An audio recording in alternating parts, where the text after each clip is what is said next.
Hello everyone, my name is Dr. Ginny Quek. And I'm Dr. Gabriel Yi. And we are family physicians working in Bright Vision Hospital.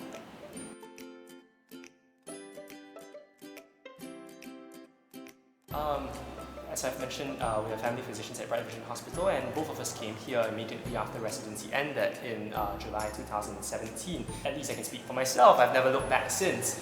Ever since the MOPEX posting when in 2015 January, when I came here as a fresh face, little MO coming back from the army. I greatly enjoyed the activities in this department, and I told myself I will be back here one day. I'm Ginny, and I graduated from NUS, and as what Gabriel has pointed out, we were both in the Singhao Family Medicine residency together. After my residency, I then decided to move on and came here to practice as a family physician, and currently I'm functioning as a registrar in the hospital. Next question. Yeah.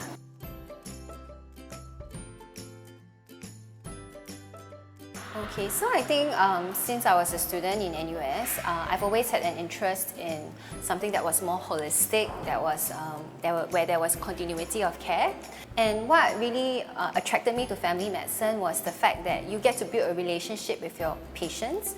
You see the young to the very old, and there's a very broad depth of knowledge for you to learn, and that the relationship mainly was the reason why I really wanted to do family medicine. And I felt that by building that relationship, it's a special relationship that you get to build with patients, and that was really what motivated me to do family medicine, and of course the continuity of care, taking care of them since young to old. So actually, the thoughts of being a family doctor were in my mind since I was a bright-eyed 3-year-old when I entered my GP's office in Tampines Cambridge Clinic. Dr. Ng Kin Sing really, through his, as you have mentioned, very good relationship and continuing care, found out everything that was wrong with me just by listening and by seeing me over several visits. He calmed my mother's fretful nerves when I had chronic coughs and wheezes and sneezes at night that ENT specialists, lung specialists, pediatricians after each one after another could not find out what was wrong with me, and it turned out that I had asthma with allergic rhinitis.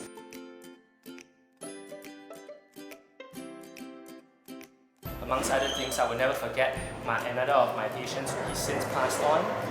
Went to his home, found that he was in severe anal pain from a recurrence of his colon cancer, got his diarrhea well enough by suspending some of his unnecessary diabetic medications like metformin to come to see me in the polyclinic, where I actually reduced all his medicines even further and gave him gabapentin to reduce his anal pain.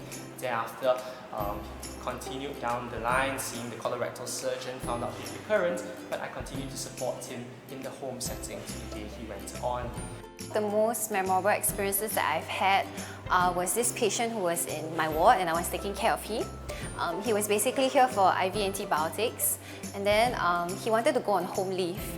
And initially we were a bit reluctant to allow him because we were worried that he might fall, or he might not be able to come back to the hospital because he's a single elderly living alone.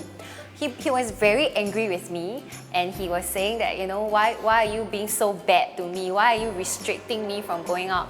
Eventually we decided to let him go. The next day when he came back, I asked him, oh, so how was your trip? And he was very, very angry because he couldn't open the lock of his home. He broke the key, and he insisted that I had to call his niece to fix the door for him. So I called her, and she didn't pick up the phone.